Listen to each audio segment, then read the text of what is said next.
집에서 협착증 극복하는 7가지 비법. 선착순 무료 발송해드립니다. 여러분들의 협착증 탈출을 위해 협착증TV의 핵심 비법만 모았습니다. 지금 신청하시면 7일간 문자로 보내드립니다. 댓글에 있는 링크나 아래 번호로 지금 바로 신청하세요. 안녕하세요. 협착증과 관절염TV의 손영훈 한의사입니다. 자, 저는 허리 협착증 뿐만 아니라 대퇴골두 무혈성 괴사도 많이 치료하고 있는데요. 오늘은 대퇴골두 무혈성 괴사의 극복 방법을 알아보도록 하겠습니다. 먼저 대퇴골두 무혈성 괴사는 어떤 분들한테 많이 걸리죠? 주로 젊은 분들한테 걸립니다. 그런데 나이 드신 분들 중에 대퇴골두 무혈성 괴사가 없을까요? 있습니다. 대퇴골두 무혈성 괴사는 젊은 분들 중에도 남자분들한테도 걸립니다. 그러면 여자분들한테는 대퇴골두 무혈성 괴사가 없을까요? 있습니다. 이처럼 대퇴골두 무혈성 괴사는 젊은 남자분들을 중심으로 해서 다양한 연령층에 나타나는데요. 문제는 대퇴골두 무혈성 괴사에 걸리면 수술 외에는 마땅한 치료 방법이 없다는 거예요. 그래서 결국 어떻게 돼요? 계속 관찰하다가 안 좋아지면 뭘 하게 되는 거예요? 인공관절 수술을 하게 되는 거죠. 그래서 대퇴골두 무혈성 괴사는 수술하지 않고도 극복할 수 있는 방법을 시급하게 연구를 해야 되는 질병인데요. 제가 하는 도침 치료가 그리고 한의학 치료가 대퇴골두 무혈성 괴사에 도움이 될 수 있습니다. 제가 많은 분들을 치료해 봤는데요. 처음에는 많이 실패를 했죠. 안 되더라고요. 그래서 이 병은 안 되나? 이런 생각을 했는데 도침 치료에 대해서 더 많이 이해를 하게 되고 또 왜 대퇴골두 무혈성 괴사가 오는가? 어떤 사람한테 오는가? 젊은 남자한테 대퇴골두 무혈성 괴사는 왜 오는가? 그러면 마르고 젊은 여자한테는 왜 오는가?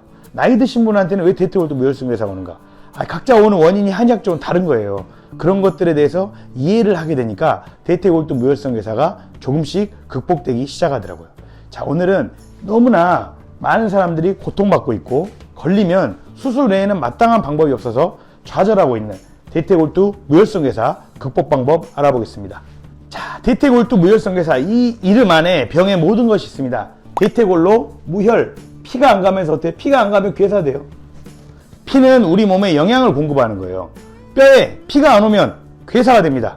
그런데 왜 대퇴골만 괴사가 될까요? 허리뼈도 괴사가 돼야죠. 자, 허리뼈에는 혈관이 많아요. 그래서 혈액이 좀 안 가더라도 괴사가 돼요, 안 돼요? 혈관이 많으니까 안 돼요. 대퇴골에 영양을 공급해줄 혈관이 하나밖에 없어요.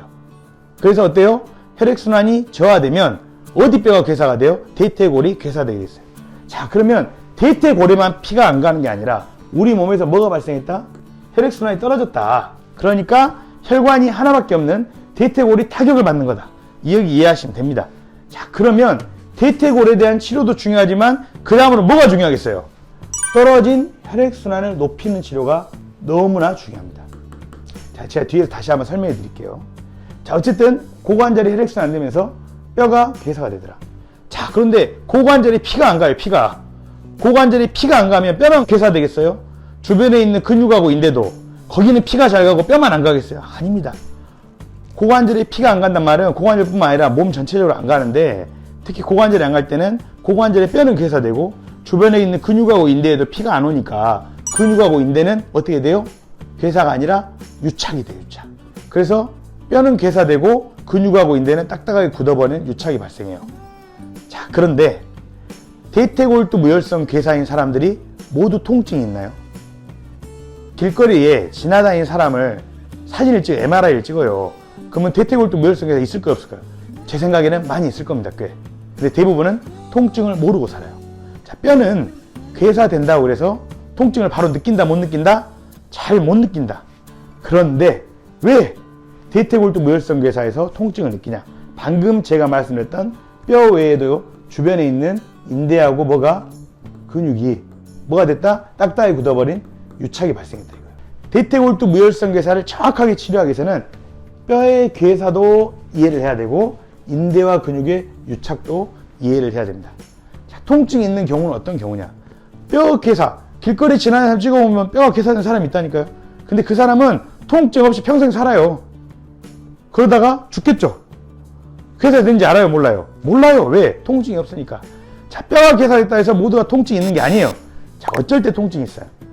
뼈도 괴사됐지만 주변에 인대하고 근육이 유착이 돼가지고 인대하고 근육이 뼈를 잡아당기면 통증이 있어요. 그래서 괴사도 중요하지만 어떤 경우에는 괴사보다 통증에 영향을 미치는 게 바로 뭐다? 유착이다.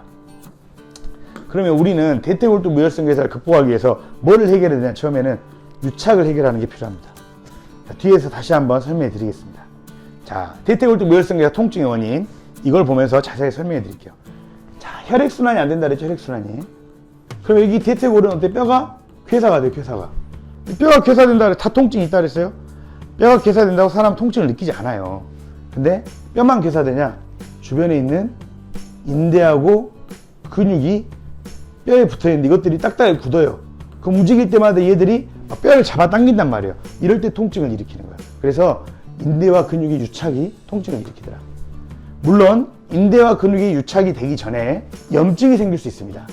염증이 또 통증을 일으킬 수 있어요. 근데 염증은 생겼다가 좀 지나면 낫는 경향이 있어요. 그래서 옛날에도 고관절이 아팠는데 그때는 좀 아프다가 좀 쉬면 나아졌어요. 근데 이번에는 계속 아프더라는 거예요. 그러면 염증 단계에서 유착 단계로 됐다. 염증 단계는 대부분 좀만 쉬어도 낫기 때문에 큰 문제가 안 돼요. 근데 유착 단계가 올 때에는 지속적으로 아프게 되죠. 유착 단계는 괴사 때문에 아픈 게 아니라 어떤 것 때문에 주변에 있는 인대와 근육이 딱딱하게 굳어져서 아프다. 그런데 대퇴골두 무혈성 괴사가 더 오래 가면 이 안에 있는 뼈가 괴사를 넘어가지고 미세하게 파열되기 시작해 뼈들이. 이럴 때 통증이 극심한 것 같아요. 제가 환자분들을 보니까. 그리고 이 단계에 이르려면 잘 치료가 안 돼요. 그럼 우리는 어떻게 해야 돼요? 바로 이 단계. 염증인 단계에서는 치료받으러 오는 경우가 별로 없어요. 왜? 금방 나으니까 다시. 그런데 이 단계. 뼈도 괴사가 돼 있지만 주변에 유착들이 통증을 일으키면서 잘 치료되지 않고 좀 지나면 수술해야 된다. 관찰하다가 안 되면 수술하자. 수술을 기다리고 있는 바로 이 단계. 뼈의 미세 파열 단계로 넘어가 버리면 정말 아파요. 계단 내려가기도 힘들어요. 한 발 한 발 내딛는 게 힘들어요. 아직은 거기까지는 안 온 분들. 움직일 때 좀 불편해요. 근데 좀 걷다 보면 괜찮아져. 계단 내려갈 때 아프긴 하지만 내려갈 수 있어요. 걷는 것도 약간 쩔뚝거리지만 걸어요. 바로 그 단계 분들은 유착을 해결하면 대퇴골두 무혈성 괴사가 꽤 개선될 수 있습니다. 자, 유착을 어떻게 해결하냐? 유착은 근육과 인대가 딱딱하게 굳어진 거예요. 딱딱하게 굳어져서 뼈를 막 잡아당기는 거예요. 잡아당기는 거. 자, 이걸 어떻게 해결하냐? 여기를 어떻게 해주면 돼요? 풀어주면 돼. 근데 상식적으로 생각해서 이런 바늘 모양으로 풀어주는 거하고 미세한 칼 모양으로 풀어주는 거하고 뭐가 잘 풀리겠어요? 이게 당연히 잘 풀리죠. 그래서 유착을 해결하는데 뭐를 쓴다? 도침을 쓴다.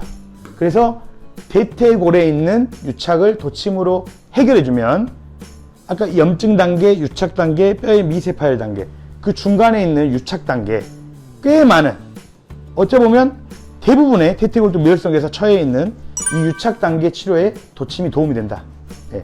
도침 모양이 이렇게 생겨서 되게 커 보이지만 실제로는 그렇게 크지 않습니다.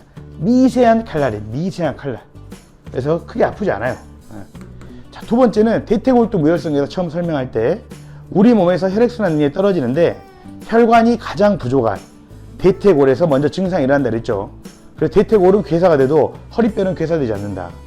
그러면 대퇴골로 피가 안 오는 것도 문제지만 더 큰 문제는 뭐예요? 몸 전체적으로 혈액순환이 안 되고 있는 거.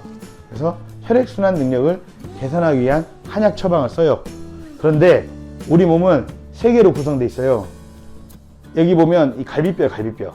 자, 이 갈비뼈까지 이 위에를 한의학에서는 상초라 그래. 상초.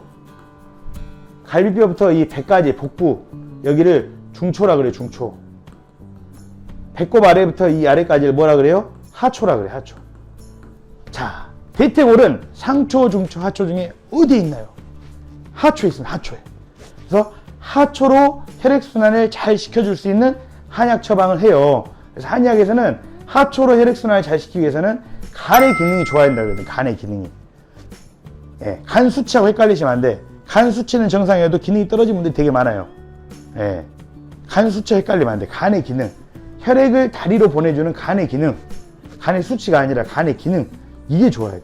이런 거에는 사물탕 같은 한약 처방을 많이 써요. 그래서 다시 한번 정리하면 유착 단계의 대퇴골두 무혈성 괴사는 통증의 원인이 괴사가 아니라 유착일 수 있다. 그래서 유착을 해결해야 된다. 그리고 혈액순환 능력을 어디로? 간 기능 개선을 통해서 하초로 혈액순환을 높이기 위한 사물탕과 같은 처방을 사용해야 한다. 이해가시죠? 자, 그러면 치료만 받을 거냐? 집에서는 뭘 해야 된다? 발끝치기를 해라. 발끝치기. 예, 발 뒤꿈치를 붙이고 앞에를 벌렸다가 톡톡 쳐라. 이러게. 자, 이걸 언제 해요? 잠을 자기 전에. 어떻게? 반드시 누워서. 얼마나 쉬워요? 잠을 자기 전에 반드시 누워갖고 발만 치면 되는데 몇 분 해요? 3분에서 10분. 시간도 얼마 안 걸려요. 하기도 쉽고. 그런데 처음에 발끝치기를 하면 발이 이렇게 붙을까요? 안 붙을까요? 잘 안 붙어요. 고관절이 강직돼 있으니까. 근데 하다 보면 점점 풀리면서 발끝이 처지기 시작합니다. 발끝이 처진단 말은 고관절이 이완됐단 말이에요. 또 발끝을 침으로써 뭐가 돼요? 발끝까지 혈액순환이 되는 거예요. 아까 대퇴골두 무혈성괴사는 혈액순환 능력이 떨어져서 발생하는 병이라 그랬죠? 발끝치기를 하게 되면 전신적인 혈액순환 능력을 높일 수 있고 특히나 발끝까지 혈액순환을 시키는데 매우 좋아요. 그런데 대퇴골두 무혈성괴사 환자들은 고관절이 강직되어 있단 말이에요. 근데 발끝치기는 혈액순환을 시킬 뿐만 아니라 강직된 고관절을 이완시키는 스트레칭 효과까지 있어요. 고관절이 얼마나 좋겠어요?